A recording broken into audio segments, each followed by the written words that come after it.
Hello and welcome to the second episode of the new podcast that does exactly as it says on the tin, Joe and Toby Talk. Today, myself and my co-host Toby, or TIJ Gaming, are discussing the fall from grace for one of F1's most famous teams, Ferrari. Following the announcement of Vettel leaving the team and Carlos Sainz joining in 2021, we discuss just what has went wrong since their last title back in 2007. The podcast is available on Spotify and YouTube, so make sure you follow our page over on Spotify and subscribe to both myself, Captain Goodspeed, and Toby TIJ Gaming on YouTube. Let's get into it. Today we're going to be talking about the demise of Ferrari, the fall of grace of Ferrari. Their last championship was in 2007 with Kimi Rikknen. Nearly got there in 2008, nearly got there in 2010, nearly got there in 2012, nearly got there after that. Do you notice the pattern? Nearly got there. So the last time Ferrari won a championship was 2007. Kimi won the championship in 2007 by a singular point. In 2008, Massa came close. In 2009, it was a write-off. Massa had that terrible crash in Hungary, and the team were well off the pace in that season. It was a very strange year in Formula 1 besides, but P6 was the highest one of their drivers finished. Giancarlo Fisichella finished P8 for Ferrari. Remember when he drove for Ferrari?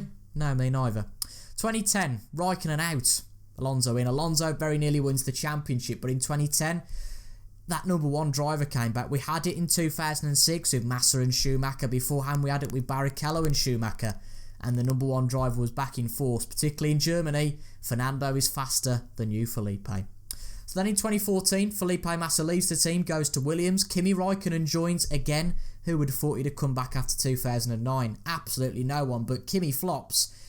And after that, Fernando Alonso leaves the team. He goes to McLaren to join the new McLaren Honda project, which would win championships again like Ayrton Senna did back in the day. Again, that's a similar story to Ferrari, isn't it? Vettel came in 2015, and 2015 to 2018 were the Vettel and Rikknen years. Vettel was the number one driver, Rikknen the number two, but Vettel came close, but never won it. 2019, Charles Leclerc's in, the Monegasque driver, joined Sebastian Vettel, and much like when Vettel was at Red Bull in 2014, a younger driver ruffled the feathers of Vettel, and at the end of this 2020 season, Vettel leaves the team and Sainz joins. Carlos Sainz, an unbelievable name to get to Ferrari, don't you think, Joe? Yes, definitely. I think a lot of us thought his only chance of a top seat would be at Red Bull, and when that passed on by, joining McLaren seemed to be his long-term future, and it's just crazy how things have developed over the last couple of days, and how three of the big names in Formula 1 just seem to be moving around like nobody's business before the season has even begun properly. So very, very strange. Yeah, definitely. I was quite expecting Vettel to leave Ferrari at the end of this year, to be honest. I could tell that his feathers had been ruffled by Leclerc last year, and it just wasn't working. But the problem for Vettel was where to go next. But equally, my problem was, well, who did Ferrari get in to replace him? I just didn't have any idea. The top name that I think both of us would have suggested was Daniel Ricciardo. And when the news come out that Sainz was being considered, that was more of a pipe dream. Those classic rumours that you get that someone's in talks and then it ends up being the one that's everybody's expected. But I can't believe Carlos Sainz got that seat. But just a quick chat about Daniel Ricciardo going to McLaren, leaving Renault and going to McLaren. The McLaren team were quite nice in wishing Sainz well at Ferrari. The Renault team, not so much. Just saying that, well, especially at these times, it's all about unity, and Daniel's left, so that's what we think of that go swivel. So, Ricciardo leaves Renault into McLaren. I mean, this just gets crazier and crazier, and of course we've still got to decide where Vettel falls in now, so absolutely mad. But I think that Ricciardo going to McLaren is certainly a good career move, because that move to Renault has just not paid off, has it? Well, I mean, he's only been there the year at the moment. We don't know what Renault's pace will be in 2020, but I think he was trying to do the Hamilton method of joining a team just before they get really good with Renault, and I think I'd be very interested to see what he would do if the regulation changes hadn't been delayed. if they were still coming in 2021, I'd be interested to see whether Ricciardo may have stayed at Renault. But I suppose we'll never know. Is the apt phrase there, and I really do hope Ricciardo does well at McLaren. I think him and Norris will make a decent combination, and it should be a strong team, just as strong as Sainz and Norris was last year. So I think McLaren have got themselves a good pairing. Definitely, I agree. I think that Renault were expected to be fourth last year by quite some way. They had that problem where they just couldn't catch up to the top teams, but were in a league of their own. But seems that 2019 that wasn't the case. McLaren came to be the pace team really on most occasions, which is a big shock. But today's about Ferrari, not necessarily about the driver market. And in this podcast, myself and Joe are going to go through and analyse every single driver from 2007, apart from Badoer and Fisichella. I think that's fair enough that we don't talk about those too much. I mean, Badoer's best moment was when he crashed into, was it Suttil's car at Valencia when he come back into the pits? I think it was Adrian Suttil. I think it was. Oh dear, how did he ever get a drive at Ferrari? I just can't believe that. And remember, about the same time, Romain Grosjean was in as well, wasn't he? Who was he in for? Was it Nelson Piquet? Nelson Piquet Jr. got sacked, and it was Grosjean that came in. But believe it or not, it was actually Schumacher that was going to be Massa's replacement for the rest of the season. Could you imagine that? How differently his story could have played out. Yeah. I mean, if Schumacher came in and actually performed at Ferrari, who knows whether Ferrari would have kept him on the next year. But I mean, it was widely sort of thought of that they had Alonso in for 2010 at that point anyway, so it would have been crazy to see it. Maybe they wouldn't have brought Massa back after his injury. Who knows? But that's just the way it happens. A neck injury kept Schumacher out of it, and the rest they say quite unbelievable, really. Quite unbelievable. That's over 10 years ago now, and just looking beforehand, the Hockenheim moments 10 years ago, it's quite unbelievable. But let's talk first about Felipe Massa. Of course, he had that long stint all the way from 2006 up to 2013. If I'm not mistaken, I mean, Schumacher's the longest serving, isn't he? But Schumacher, I think that apart from Schumacher, Massa is the longest serving. Certainly he's the longest serving out of the six, surely, because he had certainly in one stint anyway, because he did 4, 5, 6, 7, 8 years. Kimi's done 8 years now. So in two stints, Kimi's done 8 years, but Massa's done 8 years in that one stint. Quite unbelievable, really, when he joined the team in 2006 to partner Michael Schumacher. We had a few years in 07, 08 and 09 where they were both considered equals, but in-team politics, etc., meant that Kimi Raikkonen left at the end of 09, and then Fernando Alonso came in. But just imagine, really, Felipe Massa wins the championship in 2008, and Ferrari have 2 in a row, and the complexion of things change a lot. But equally, you have to say that 2009 was such a year that maybe it wouldn't have changed things, because 2009 was just crazy, wasn't it? With Brawn coming through Red Bull. I think even if Felipe Massa had won the championship, that probably 2008 still would have been the last championship that Ferrari won. Yeah, no, I couldn't agree more with that, because it was so close with Massa winning or not winning the championship. He was famously world champion for 40 seconds or something like that, and the performance of the 2009 car would have been exactly the same, and from then you've got to say history would have panned out the way it did. Now, the only other question would be, would Massa have been a better driver in 2010 on his comeback, knowing that he was a world champion? I don't know. I really don't know, and it's up for debate whether Massa was the same driver after his injury in Well, I think he had 2 big knocks at the end of the day, because he had that injury and he lost the title as well. That must have been a massive blow to him. In those first 4 races then in 2009, so used to calling it 2010s. I mean, 2020s is still scary, but the fact that's 2 decades ago technically now, it's mind-boggling.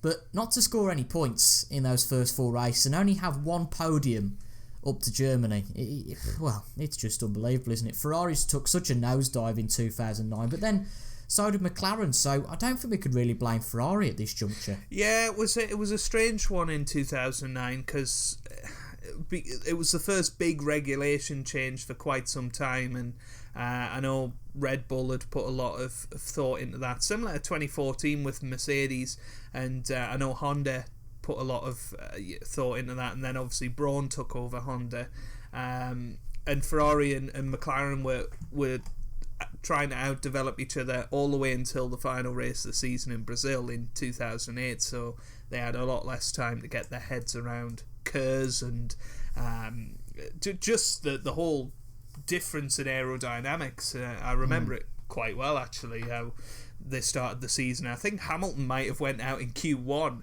in Australia, I think that's despite right, yeah. being the world champion. So, but McLaren seemed to certainly get on top of the development throughout the year, and by the end of the season, I think Hamilton had won 3 or 4 races. So yeah, you sort of can blame Ferrari by the end of the year, because I think McLaren and Red Bull ended up with the quickest cars. I think it's a common known fact. Braun dropped off like a stone, and Ferrari never seemed to catch up. And I think Kimi was well under par that year, and I think that's what affected them in the end. They only had one driver for half a season because Fisichella didn't score any points for Ferrari, and obviously Badoer before that was barely qualifying in 20th. So it was just a strange year for everyone involved in Ferrari.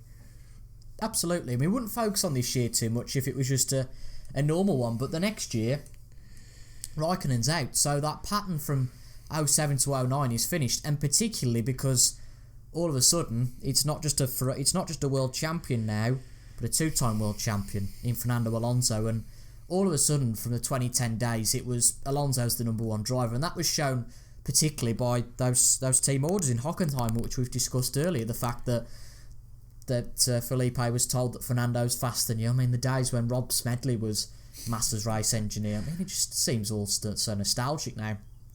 But 2010 was another great year as well, with of course Michael Schumacher's comeback. We said earlier that he could well have been at Ferrari. Imagine how that would have changed things. But 5 victories for Fernando Alonso in 2010. Obviously Massa didn't win a race after that Brazilian Grand Prix. That's a stat and a half, isn't it? Yeah, no, it definitely is. But I'll always remember that Bahrain Grand Prix in 2010, and it was a Ferrari 1-2, I believe, and it was Alonso from Massa, and Massa wasn't too far behind.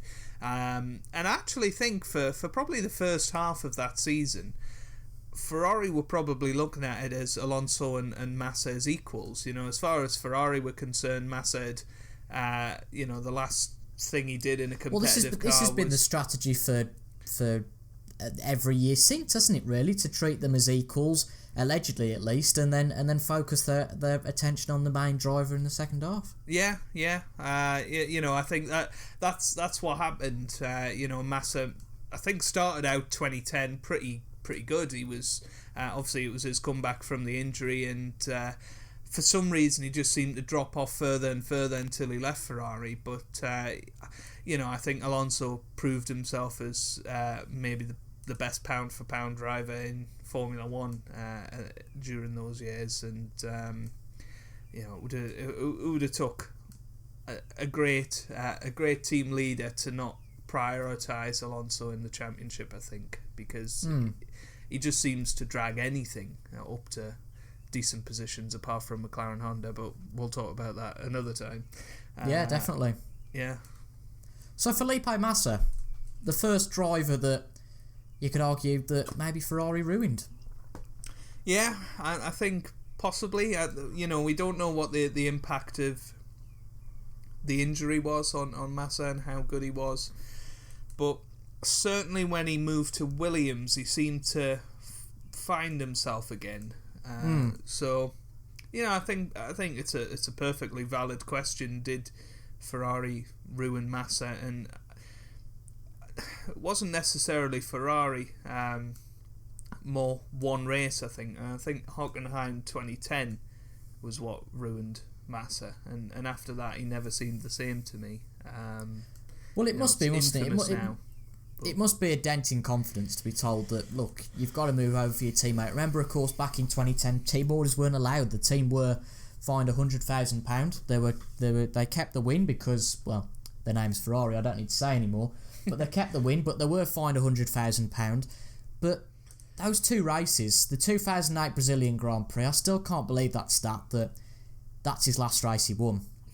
And that Hungarian Grand Prix were two massive races for Massa. So I think for this, I don't really think we can call it bad management. I just think that potentially Massa lost his way. We can attribute some of it to the team management, particularly with that German Grand Prix.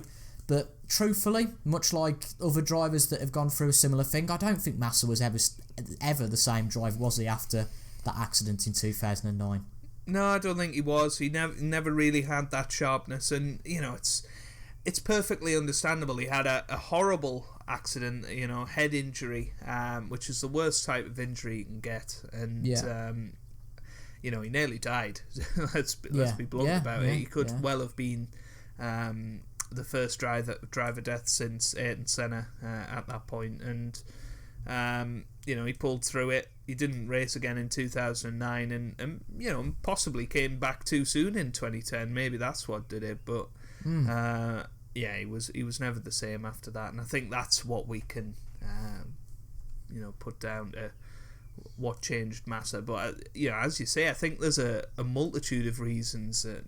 Germany 2010 is definitely one of them, and probably the media being on his back a lot as well. I think a lot of media, particularly in 2012, I seem to remember saying Massa was well past it, and constant pressure on who's going to replace Massa rather than let's actually support Massa in this. But that's their job at the end of the day, and I do kind of feel sorry for Massa.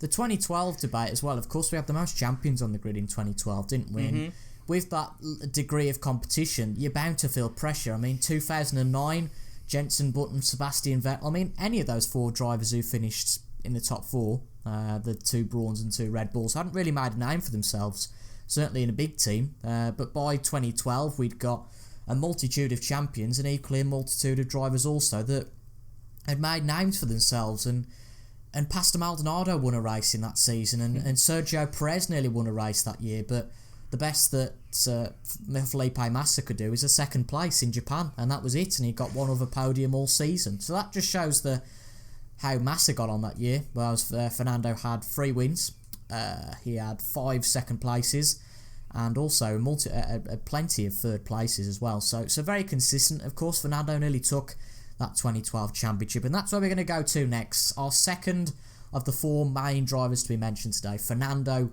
Alonso, entering the sport in the early 2000s, the same as Felipe Massa, and in 2010 finally joined the Tifosi as the 2-time world champion. Of course, Kimi and Lewis and Jenson winning the championships after him. So we had an interesting dynamic on the grid in 2010 with still one champion at the Ferrari. We've had that every year I'm interested in looking what year that is. When is the last time that Ferrari did? I suppose they entered the year in 2007 without a champion, didn't they? But it's got to be a long time ago now, going back where they had a season without 2 champions. That's quite unbelievable. But Fernando Alonso joined the team in 2010, left the team at the end of 2014 to go to McLaren Honda. Very nearly won the championship twice. Do you think that the reason Fernando didn't win the championship is a certain German? Oh, that's a difficult question. I think 2010, the reason Alonso didn't win the championship was Vitaly Petrov. Yeah, it was pit stop strategy. Yeah. Vettel was the least likely out of the 4 drivers that had a chance on the last day to win the title, and he did it because he had the best pit stop strategy. And how different the world would have been had he not won the world championship that day. He hadn't led the championship at all that season until the very last moment. So yeah, the reason Alonso didn't win 2010 was because of pit stop strategy. 2012, I still don't know how he didn't win it. He was 40 odd points ahead after Belgium, I think, and yeah, I suppose Vettel winning 4 races on the spin is probably the reason why Alonso didn't win that 2012 championship. So I suppose in a way you could say a certain German stopped Alonso dominating the sport during his Ferrari time. It's quite upsetting, I think, when it comes to Alonso, because we could be looking at a 4, maybe 5-time champion, because for me, I think that he has a very strong case, along with Vettel, Hamilton. I think those are probably the only 2 that you can seriously consider to be the best driver of our generation. Obviously, if you take Schumacher out of the occasion from 2005 onwards, I feel like those 3 are the best equipped to be in that battle. And Alonso, with some of the cars that he pulled, I mean, Ferrari weren't the force that they were by this point. I feel like 2010 to 13, Red Bull had the best car, didn't they? McLaren had a solid car. The Mercedes were up there, and there were some variable results. But the problem was that in most occasions, you had Red Bull and McLaren that were quicker than them. Of course, by 2014, by the time that rolled around, on most occasions, Ferrari were the 4th quickest team. And again, it was really just a one-man band. And this was Ferrari's problem. By the time that Alonso came to the team, they'd changed their strategy. They didn't really treat their drivers as equals. They said they did, publicly. But I don't think that was the case, because it was quite inevitable that, particularly in the Alonso Massa day, that Alonso was going to be the lead driver. By the mid-session interval, I was going to say, I'm thinking snooker now. The mid-season break after Hungary, and then would support him through the rest of the season. You can see that particularly in 2012, where, apart from that terrible retirement in Belgium, that doesn't feel too far away at all. That monstrous crash with Grosjean, Kobayashi. I can still reenact the commentary, which is incredibly sad. And that retirement in Japan as well. But apart from that, in every race he got a podium, and that is quite an incredible run. In fact, in Hungary he finished 5th, but going back to the Valencian Grand Prix, he won that. Got 2nd in Britain, got 1st in Germany. So every race he finished, apart from Hungary again, from that European Grand Prix run to Brazil, he got a podium in. So mighty impressive from Fernando. Meanwhile, Felipe got 2 podiums in that time and got a smashing of points, a few 4th places, a few 5ths, but pretty mediocre results, it has to be said. But Fernando Alonso, certainly an interesting one. 5 years at Ferrari and just didn't achieve his aim. Again, Vettel's going to have been there 6 years and not achieved his aim of winning the championship. But by the time 2014 rolls around, because that's what I really want to analyse now, 2014, when the fallout started, because I think this was quite a big year. Of course, the end of 13, going into 14, Domenicali leaves. Just how much of an impact did that have, do you think? Because we've had Mattiacci, Arriva Beni, Binotto, and so many other names interfering behind the scenes since then. Yeah, no, I think Stefano leaving the team was probably the last time Ferrari were a happy environment, in my opinion. Yeah. Certainly I don't remember any issues with Alonso at Ferrari before 2014. And he had perfect reason to do so with the car he was given in 2012 and arguably 2011 as well. But no, Stefano Domenicali, I'm not really sure why he left the team, but he's always somebody that I remember being an excellent team principal, even though he probably didn't deliver the same results that a Ross Brawn may have delivered back in the day. But yeah, it was. I think it was a big impact on the whole team dynamic, and probably one of the reasons why Alonso left at the end of 2014, and I don't think it's ever recovered really. Absolutely. I mean, Domenicali left after the Bahrain Grand Prix 14 because they hadn't had a podium in the first full race, and he was sacked by De Montezemolo.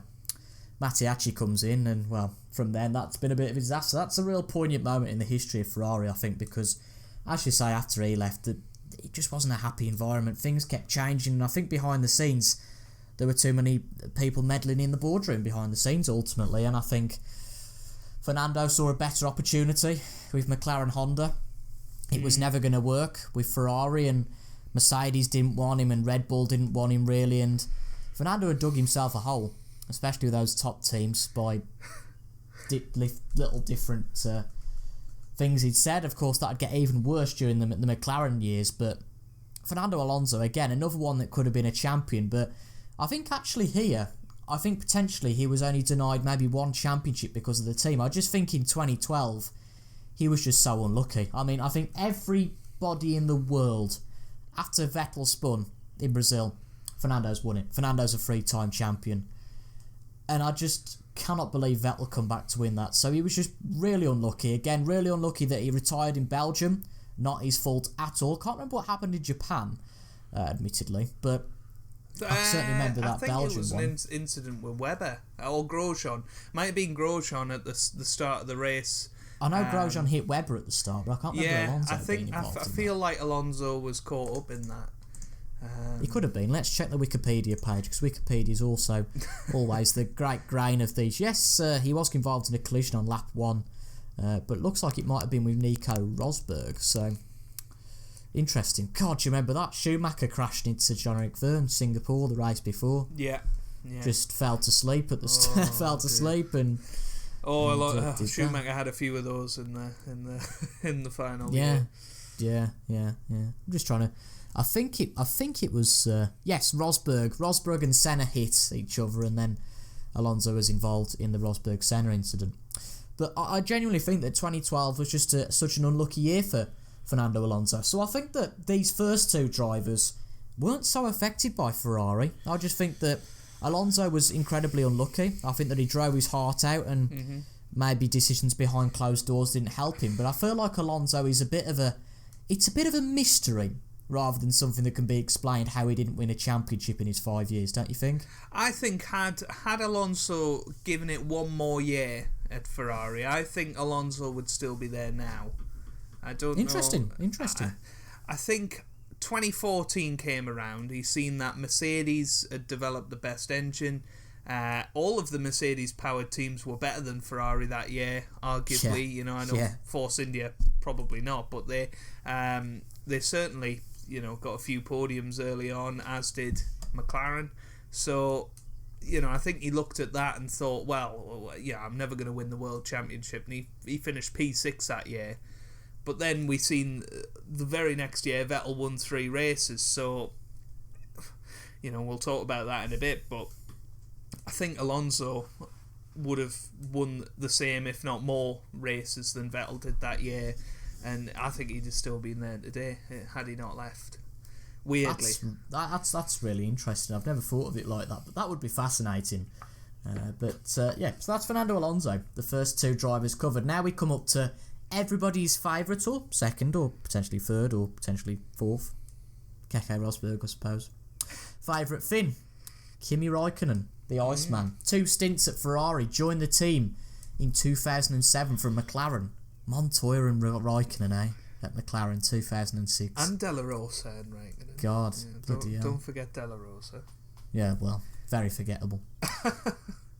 3 years at Ferrari first off with Massa. We've discussed that before, of course. Won the championship in 2007. The only person we're going to discuss today, maybe apart from Schumacher, that we touched on earlier, who has won a championship with Ferrari.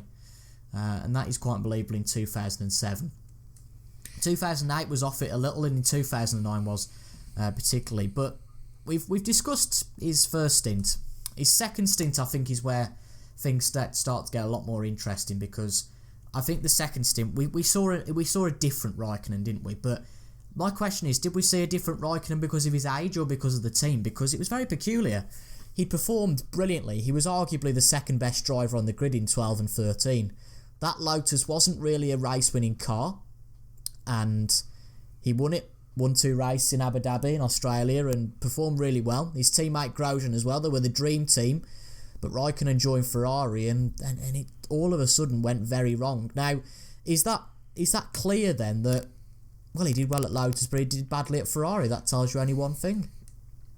It's an interesting one with Rikkinen, because by the end of his stint with Lotus, he was getting very ratty with them, and he was getting beaten quite comfortably by Grosjean by the end, and it was just strange, because he, as you say, he'd been probably the second best driver on the grid throughout 2012 and maybe half of 2013, but as soon as Grosjean started beating him, he just seemed to have enough, and I honestly didn't see him staying in the sport in 2014 after some of his races, but then he went to Ferrari, which baffled me at the time. But yeah, there was something different about Rikkinen 2030, the last part of 2013 into 2014, and he got absolutely thumped by Alonso the first year at Ferrari, and finished P12 that year, and that's he might have even finished higher than that last year for Alpha. I'm not entirely sure. Yeah, it's probably about right, to be honest. No, he finished 12th last year for Alfa Romeo. So, God, very strange. But I think I don't know. Was he influenced by money? Do you think, Rikkinen? Because I know that's what a lot of his beef with Lotus was about his pay. Well, he wasn't being paid full stop, was he? So I suppose any rise in money is tempting, but I just think he wanted away from Lotus, and I suppose Ferrari were the only team that came core. And at the end of the day, Massa was going, and who do you turn to? Who did they turn to at that point? They couldn't turn to Vettel. He was still with Red Bull. Obviously, Lewis Hamilton was settled in at Mercedes. Other drivers that were prominent on the grid, Jensen Button, no. Sergio Perez was a no-go after that terrible year at McLaren, although to be fair, Pinoche Perez and Alonso, that would have been interesting. But well, actually, funnily enough, Webber was often touted as a partner for Alonso. Certainly in the early 2010s, when Massa was underperforming, Webber was hotly tipped because he got on well with Alonso. They thought that would be the perfect fit, but obviously Webber retired in 2013, so they couldn't turn to Webber either. But I think that would have been a really interesting dynamic, Alonso and Webber, because I think certainly Webber is one of the most underrated drivers actually on the grid. But that's a conversation for another day. That's certainly a name that I didn't expect to bring up in today's podcast. No, certainly not, definitely not. But 2015, Sebastian Vettel joins the team, and not a bad start to 2015 for Kimi. I mean, he finished second in Bahrain, 2 fourths, so not terrible. But again, a season that was fairly marred by inconsistency. Had a few retirements here and there, and wasn't too bad, to be fair. And 2016 rolled about, and I felt like we saw a bit more of a consistent Rikkinen in 2016. Again, the results not all that good, and remember, by this point, Red Bull were number 2, really, and certainly in 15 and 16, I think Williams was certainly up there in 15. I don't know about 16, but no, I think they dropped off a bit in 2016. They dropped off a bit in 16. Because that was Stroll and Massa won it, so I think. Really? 16. Surely not that early. No, it wasn't. Because Bottas was still there in 16. Yeah, obviously Nico Rosberg winning the championship, but I think possibly helped by the craziness that happened at Red Bull that year with Daniel Kvyat and Verstappen and all that nonsense. I mean, Kimi finished P6 in the championship that year. Not too far behind Vettel, but Danny Ricciardo was way ahead of Vettel, Rikkinen or Verstappen. Sergio Perez finished 7th that year. Interesting. But 2017 was, of course, the first serious championship run that Sebastian Vettel had. The new cars in 2017, the new Aero. God, that is quite unbelievable. And again, Kimi didn't really do all that much. I mean, if you look at his results at Ferrari in his second stint, apart from that brilliant win at the US, which is probably still my favourite race in the last few years, it's kind of underwhelming. You could put Felipe Massa's name in there and not really think anything of it. Well, it's funny that you should say that, Toby, because the thing with Rikkinen, I find, in his second stint at Ferrari, the second half of the season was always an improvement. He always started to get on the podium a couple of times or finish 4th or whatever, which is exactly what Massa used to do in the early 2010s. It would get up to Silverstone where they'd be saying, Massa/Rikkinen are finished. Who's going to replace them? Then Massa/Rikkinen would come back in the second half of the year and get some good results, and all of a sudden they'd be retained for the next year. it's weird, but there's so many parallels between Massa and Rikkinen, and I suppose it shows how equal they were in 2007 and 2008, that they had in their so-called second stint at Ferrari, or second half of their stints, they were so similar to each other. It's very, very weird. Do you not think that potentially Rikkinen was caused more by, because the team used to do this a lot, and it really annoyed me as a Rikkinen fan, they would sacrifice Rikkinen a lot in race, wouldn't they? They would put him on a longer strategy, a short strategy, and it would never work, would it, at all? Yeah, no, he was a victim of Ferrari tactics, as they were. But yeah, I suppose it goes back to the times when Alonso was fighting for the championship. You know, they tactically used Massa to better the chances of Alonso, and I suppose 2018 was the best example of that, because Ferrari had probably the best car on the grid for a lot of that season.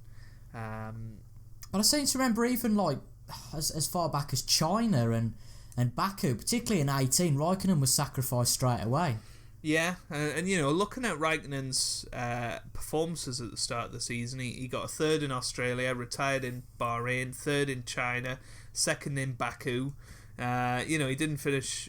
If he finished the race, he finished it in the top 6 for the whole season. I was quite excited to see Rikkinen in that year, because to be quite honest, had he not retired from Spain and Bahrain, we could be talking about a title contender, because Vettel didn't have such a great start to the year. Yes, he won the 2 races, which seems ridiculous to say that he didn't have a very good start to the year, but after that he tailed off.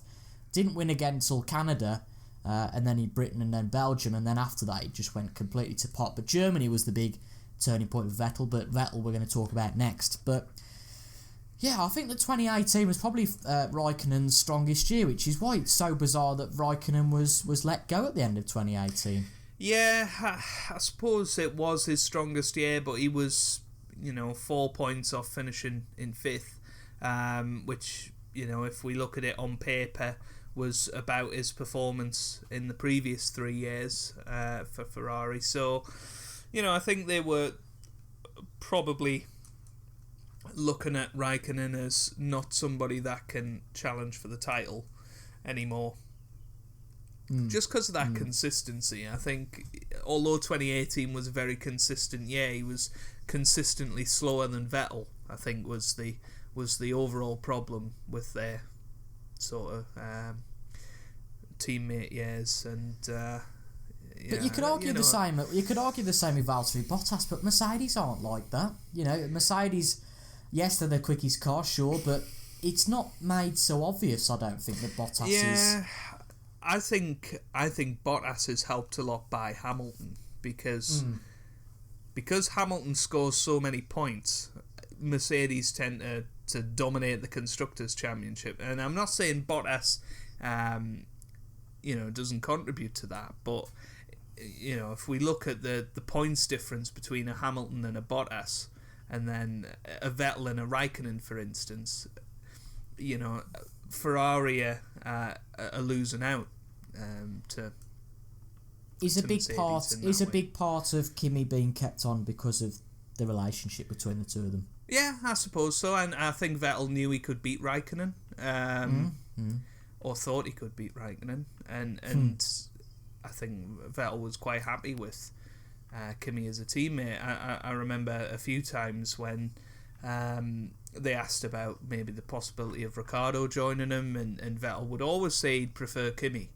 And I don't think that was just because of the relationship between the two. I think it's because Vettel was probably the slightly better driver during those years, and, you know, slightly more consistent and slightly more likely to win a race at random than Kimi was. So I think that's probably the reason Rikkinen was there for so long. But one win in those 5 years for Rikkinen, coming right more at the than end. Massa, though. You know, by the end, you know, he did better than Massa. Yeah, at least we can say that Rikkinen went out on a high, can't we?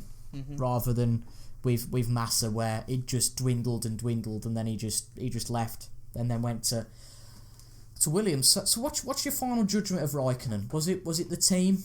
Was it just that maybe that he wasn't the right driver, and once they'd got him, they were stuck with him because of a few certain factors like the Vettel factor, and was he just a victim of circumstance? I think a combination of all of those reasons. I think Rikkinen, the Rikkinen Ferrari got wasn't as good as the Rikkinen that Ferrari thought they were going to get. We said he was one of the best drivers on the grid in 2012-13. I think Ferrari genuinely thought Rikkinen was going to be a lot better, a much better teammate for Alonso, trying to make ground in the Constructors' Championship. But, over the years, I think a lack of consistency for Rikkinen cost him. But towards the end, I think 17 and 18 were undoubtedly the best years for Rikkinen at Ferrari. And in those years, Ferrari were the ones that ruined his chances for doing a lot better. But I mean, exactly. I think that, I keep saying this, but certainly in 18 he could have been a championship contender, but Ferrari just can't cope with that. Really have never been able to cope. I think probably that Rikkinen and Massa period was probably where they did it best. But since then, it's been very much a 1 and 2 basis, and I think that's what the problem was at Ferrari, that he couldn't be seen to win. When he got that pole in Monza, it was only because the team made a mistake. Yeah, I mean, that's ridiculous, isn't it? And the effect that must have on a driver is ridiculous, knowing that really you shouldn't be winning, you should be backing up your teammate, and when you do win it, it's almost frowned upon. I mean, obviously, by the time we got to the US, it was known that Leclerc was the winner, so the winner. No, well, I suppose he was the winner against Rikkinen and getting that seat, but Rikkinen was out by then, so it was almost like, stuff it, I've got nothing to prove, so let's just go for it. So I think Raikkonen's an interesting one as well. I think Rikkinen is the most interesting out of all three we've discussed so far, because of course he had the 2 stints. We had the break from 2009, he wasn't in F1 until 2012, but the unusual factor here is that he did so well at the team he was at previously and then just didn't cut it in those 5 years. That's where things get a little bit bizarre on Kimi Räikkönen. But let's talk next about the big man, the man that we've come here to talk about today because of his move to potentially retire, potentially go to Mercedes, potentially go wherever the pundits say he might well go. And that is Sebastian Vettel. Joined the team in 2015. He had won 4 out of the last 5 titles, and surely every man and his dog would have thought in the next 6 years he would have won at least 1 title. Yeah, unless you believed Mercedes were going to absolutely dominate the sport, and we were always told Mercedes were going to be good in 2014, and I don't think anybody truly believed it. But they did. They came out in 2014 and have won every title since. So, but yeah, I agree. I mean, Vettel won 4 on the trot, and it's almost unbelievable that he's only finished runner-up twice since then, and a very distant runner-up at that. Absolutely. I think that the first 2 years we can't really talk about much because they were almost bedding in years for Sebastian Vettel. He got his first win at the Malaysian Grand Prix in 2015. Didn't get a win after that until Hungary, and then in Singapore as well, which back in that day Mercedes were quite synonymous with being poor at. But I think the bit where we want to focus on with Vettel is 2017, because that was his first serious run at going for a title. Was 2017, and he was close but just didn't do it. Retired in Singapore. I can't believe that crash with Rikknen was all the way back in 2017 now. I can't believe it's that long ago. Retired in Japan, but ultimately Lewis Hamilton was just too good that year. I'm looking at the results of 2017 right now, and I'm struggling to work out how Vettel was actually as close as he was. I'm looking at the amount of wins Hamilton had. He didn't retire all year. He had 1 dodgy race in Mexico, and Hamilton only finished 46 points ahead of Vettel. Yeah. And Vettel had 2 DNFs. If Vettel finishes second in both of those races, Hamilton only wins it by 10 points. How does that happen? Looking at those results, that just seems bizarre to me. But no, you're right. Vettel started that year winning in Australia, second in China, won again in Bahrain, second in Russia, second in Spain, won in Monaco. So first 6 races for Vettel, he didn't finish outside the top 2, but as we've seen, the first sign of Vettel weakness, Azerbaijan 2017, Hamilton and Vettel come to blows in a way that we haven't seen between two of the greats for a long, long time, and that was the start of where things got interesting, because it was all pally-pally before. It was a good title battle, and then all of a sudden the gloves were off. I think it was very surprising. We haven't seen that sort of edginess since, maybe Multi-21, I suppose, would be the last time we've really seen that, outrage at the end of a Grand Prix. Definitely. But it was a sign of weakness in a way. It showed that Hamilton had got in his head, and I'd love to work out the points at that stage of the season, but I wonder how many points Vettel was ahead of Hamilton going into that Grand Prix. I must imagine it would have been quite a lot, but it sort of showed that I don't know, Hamilton was living rent free, as they say. Well, after the Canadian Grand Prix, Vettel was on 141, Hamilton 129. Yeah. 12-point gap. And then after Baku, obviously Vettel did he finish ahead? Yes, he did. So 153 for Vettel, 131 for Lewis. And to be fair, Valtteri Bottas still had a slight chance then at 111. Again, props to Valtteri, who wasn't actually doing too bad at that point, to be honest. He was obviously helped, and bloody Lance Stroll getting a podium. Christ, you won't be able to believe that one, will you? But where did it go wrong for Vettel in 2017? I feel like that by this point, the team it just wasn't working. That double retirement in Singapore showed a lot, didn't it? Both of them I think retires. I think that was undoubtedly the turning point, because Vettel would have won that race probably. Ferrari had qualified 1 and 2, I believe, and 1 and 4. 1 and 4, sorry. Vettel on pole, I presume. Yeah.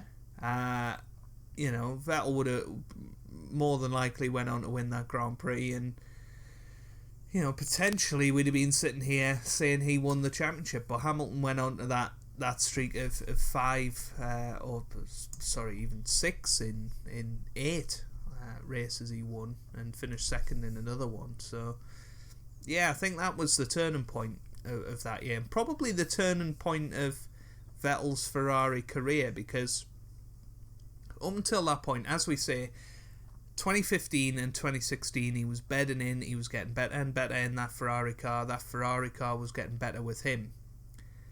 2017 he was leading the championship for more than half of it, and then that strike point in Singapore I think ultimately changed the course of the rest of Vettel's Ferrari career, unfortunately. Yeah, definitely. Even though Hamilton had won the last 2 races, going into Singapore, he was only 3 points ahead of Vettel. Obviously, after the Singapore Grand Prix, Hamilton had a 28-point lead. Yeah. And he wasn't going to recover that after that, because Hamilton was so strong. And that was it. Vettel then retired in Japan, I remember that, and that was a mechanical issue, and that was it for Vettel. So, again, I think that we're not blaming the team as much as I thought we would do here. I just think in 2017... Vettel was perhaps unlucky, and I'll maybe take back my comment that Hamilton was so good, because if we look at it, if you take those 2 races out of the equation, we should really be looking at Vettel being the champion. I think that Japan and Singapore he couldn't really do a lot about. Azerbaijan he absolutely could. I must admit, I don't remember how he retired from the Japanese Grand Prix. So it was a mechanical issue. So he wasn't going to win that anyway. If you think of it that way, he was going to win Singapore. I think Hamilton would have won it in the end. Looking at that anyway. But that Singapore race would have really hurt Vettel, and his results didn't really recover that year after that. And then after that, we've got 2018. Vettel wins the first two races. For the second year running, Ferrari win the first race of the year. Vettel wins again in Bahrain. And we're suddenly going, hello, Vettel's back at it again. You know, after the terror of last year, Vettel's back, bouncing and doing really well. And, of course, I remember very vividly, halfway into the season after the Silverstone Grand Prix, Vettel won it, something that I don't think we'd seen for a long while. Hamilton always won around Silverstone. That was just folklore. And the one year I decided not to go, Hamilton didn't win. Typical. And after that race, Vettel's 8 points ahead. It's close, but it was a really, really good battle between the two, wasn't it? It was really close. And then we have the German Grand Prix. Yeah. On the Saturday, Lewis goes out of Q2 with a problem. Qualifies in 14th. Vettel goes on pole. Damages Lewis as much as possible. But then the unthinkable happens. It rains, albeit only slightly. And certainly not as much as the next year it would. And Vettel crashes. And all of a sudden, the season turns on its head. Hamilton takes the lead from Vettel.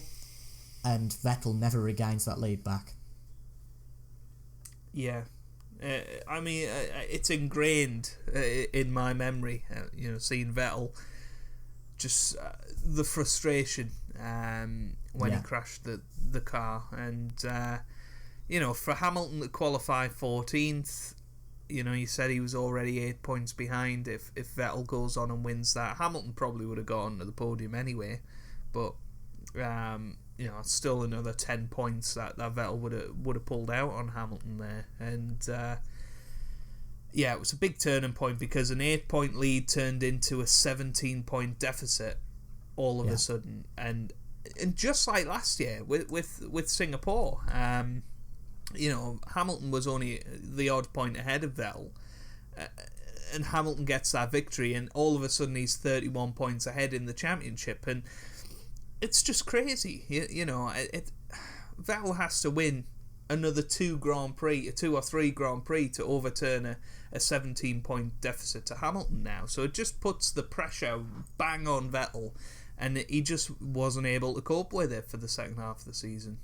Yeah, absolutely. He'd have won 5 races if he'd have won that German Grand Prix in that season. That would have been a really good total, even if he had finished second in the Hungarian Grand Prix. Yeah. Then comes out of the blocks after the summer break, wins Belgium. But then after that, really does nothing spectacular. 2 podiums in Singapore, Russia, 2 podiums in Mexico and Abu Dhabi, but ultimately it was all over from that Germany moment. And you've all of a sudden got, it's another opportunity missed, and all of a sudden 2 opportunities missed for Ferrari. And it just starts to unravel from there. We can spend all day talking about individual races where perhaps Vettel didn't score the points that he needed, but I think ultimately Ferrari were just a little bit unlucky with Vettel because the form was there. They'd focused on their one driver. The form was there, but at the big points, at the turning points, they could never recover because the Mercedes team were always so consistent. I mean, when a Mercedes driver dropped out of the race, it was a massive shock. If it wasn't reliability, at least anyway. Mercedes drivers never made a mistake, but Singapore, Germany, both crashes for Vettel, and he never really recovered from that. Again, we could be looking at Vettel, the 6-time champion, Lewis only 4, and that's quite amazing to think, really. And then we move on to 2019. So Rikknen's out at the end of 2018. Charles Leclerc, after a year with Sauber, joins the team. A very unexperienced name to go Ferrari. I can't think of anybody that's been that unexperienced to go to Ferrari. Felipe Massa possibly, but again, he'd had 4 years in F1 before Leclerc. Yeah. So very interesting to see Leclerc go there, and much like Vettel with Ricciardo, he didn't like having that teammate. We've talked about it already with preferring Kimi being there, but 2019 was just, the final nail in the coffin really for Vettel. He wasn't in it. He won 1 race all year, which is quite unbelievable, to be honest. Ferrari winning all 3 races after the summer break. But yeah, they just weren't with it, really, were they? Well, I think if you go back to Germany in 2018 and after that, I seem to remember Vettel making mistakes in Grand Prix regularly, and that continued into 2019 as well. I remember I think he got up to 10 points, 10 penalty points. Possibly, yeah. At some point last year, and he was very, very close to getting a race ban, and he was almost becoming what the young folk call a meme at this point. Vettel, was just making. Well, he'd hit Ricciardo, hadn't he, in the US? I remember that he'd completely butchered that move up. It was Ricciardo Italy in America, as well.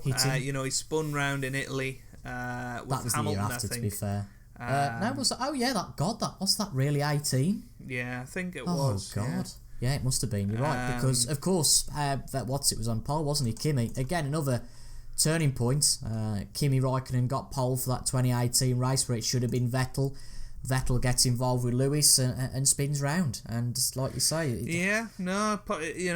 exactly. We're looking at it with the results on paper, but had Vettel won that Grand Prix, he would have stopped the rot, as it were, and he would have won 2 in a row, wouldn't he? Because he'd won in Spa, and it's ifs, buts, and maybes. But Vettel in 2019, we'll be very disappointed looking back. I know after pre-season testing, people were saying Ferrari were well ahead of Mercedes, but as always, Mercedes pull it out and always seem to be the quickest, and finished 1-2 in the first 5 races in 2019. I mean, arguably, 2019 was Mercedes' most dominant year yet, crazily enough. But no, Vettel will be disappointing, and Leclerc, although he's not as good as, or I don't think he's as good as people make out, certainly came and did the Ricciardo to Vettel. And without a race in 2020, Vettel has decided to leave. I understand that basically the finances they offered him was humiliating. I understand that he's on around a figure of £35 million and was offered a figure of around £8 million. And that really tells you all you need to know. That he was going to be made the number 2. How could Ferrari treat a 4-time world champion like that? I think that's probably what he was thinking, and they just didn't share the same ambitions anymore. That was the press release, more like they didn't say they share the same contractual thoughts on money. And it's not just about money for Vettel. I think it's the whole reputation and respect that brings. He knows that at 8 million he's going to be playing second fiddle to Leclerc. I mean, personally, I don't think either of us would mind 8 million, but to be in any circumstance, have your wage docked and made a quarter of what it is an humiliation, really, isn't it? Yeah, I don't think he can really blame anyone but himself, really.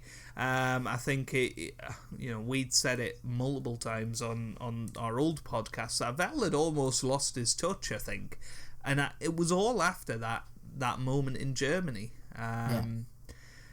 He was just littered with mistakes. He didn't seem to have the same speed anymore.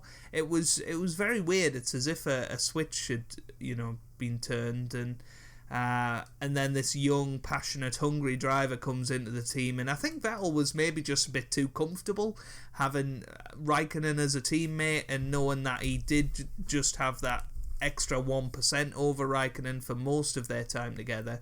And Leclerc comes in. He's hungry. He's passionate. He's different. He didn't really, he was very raw last year. Didn't have a lot of respect for team games, if you like.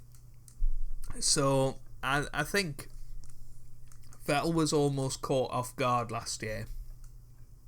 I think Vettel thought he was going to have Leclerc in his pocket, and it didn't quite turn out like that, and it's almost himself to blame that Ferrari have sort of went, no, right, you've had your chance now, you've had 5 years or whatever, and you haven't delivered us what we want, so we're now going to focus on Charles, and rightly or wrongly, that's what's happened.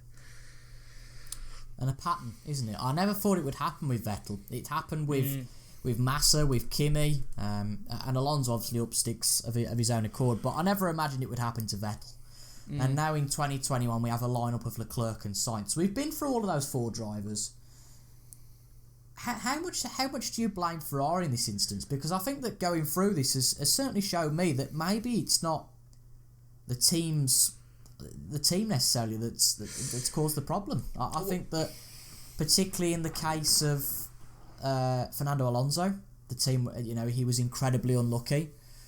Felipe Massa was never the same after that 2009 crash. Again, things that Ferrari can't control. Kimi was just too chilled, wanted that ice cream and couldn't care less about anything else as long as he was still racing. And with Sebastian Vettel, well, 999 times out of 1,000 he'd have won at least one championship. I know Ferrari's the common denominator, but were Ferrari the problem or not? That's the question. This podcast. What we haven't touched on, throughout this is Ferrari's strategy team over the last 2 years and how they always seem to be outthought and outmaneuvered Ferrari.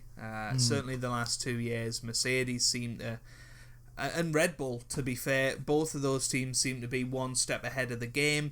I think Ferrari haven't developed well, in any of the years. They've always started out with a decent car, or the opposite. They've started out with a really poor car and have been unable to develop it. So I think from that point of view, Ferrari are to blame for these drivers because they've got so much prestige, have Ferrari.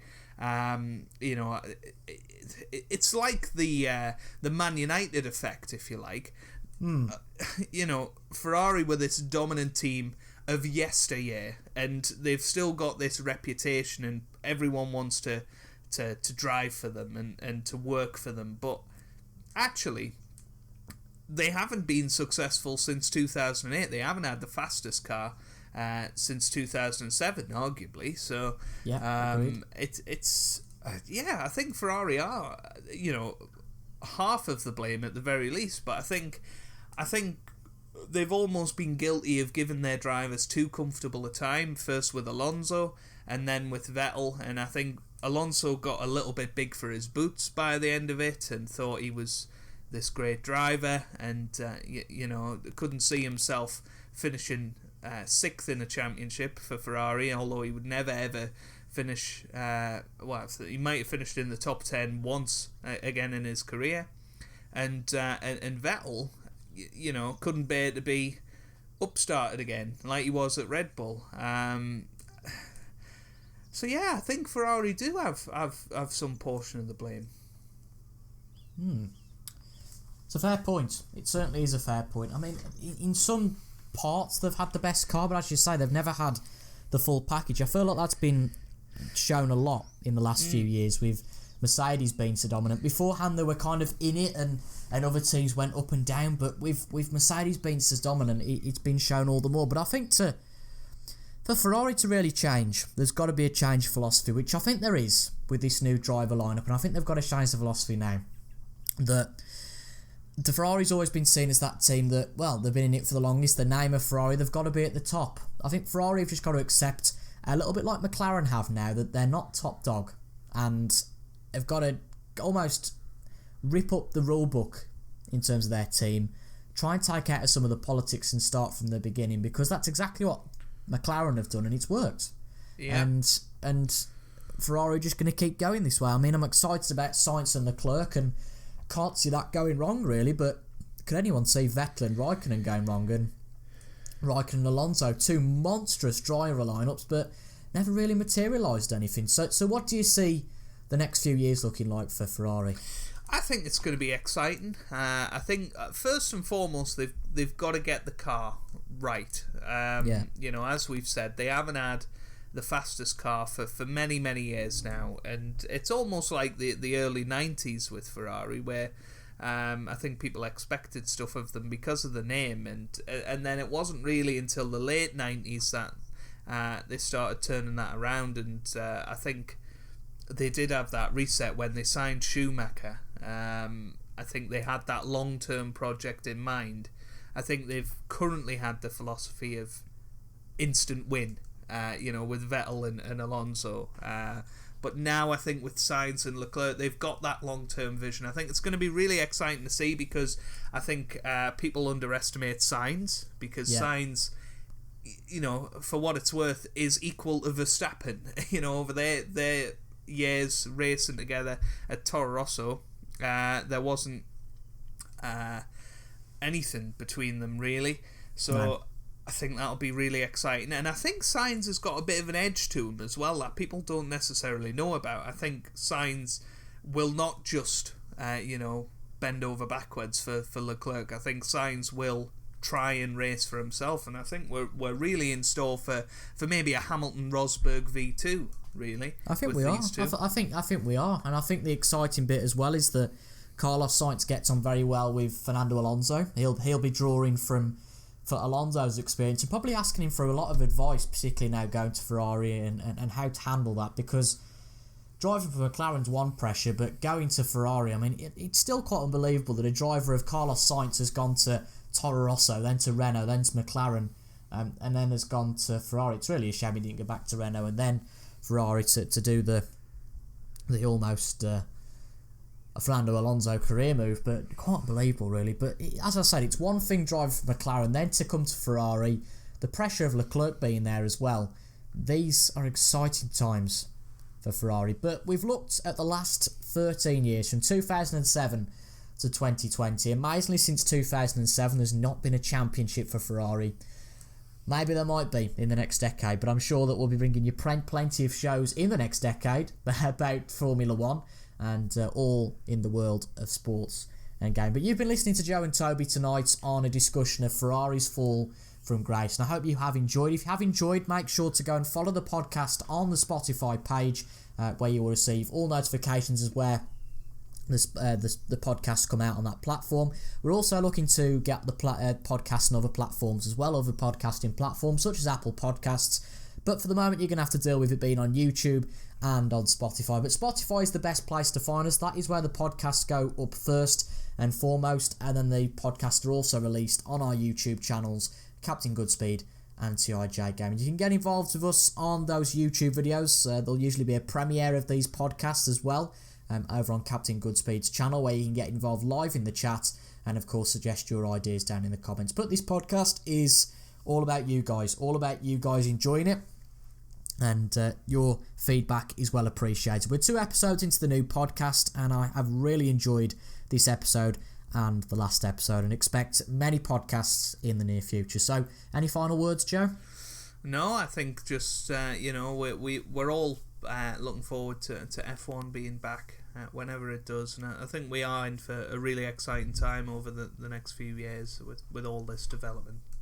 Yeah, I definitely. I couldn't agree more. I am really excited with the return of Formula 1, and when it does return, we'll be there. We'll be discussing the first few races, not necessarily in race reviews, but we'll be discussing deep dives on Formula 1, snooker, football, all the world of sport, and the sports of gaming, right? And the world of gaming, I meant, not the sports of gaming. See, it's recorded live and not edited. That's if you couldn't tell, that is, it's recorded live with no editing. But I hope you've enjoyed. I've been Toby and he's been Joe, and I suppose in true to Ronnie's style, it's goodbye from me. And it's goodbye from him.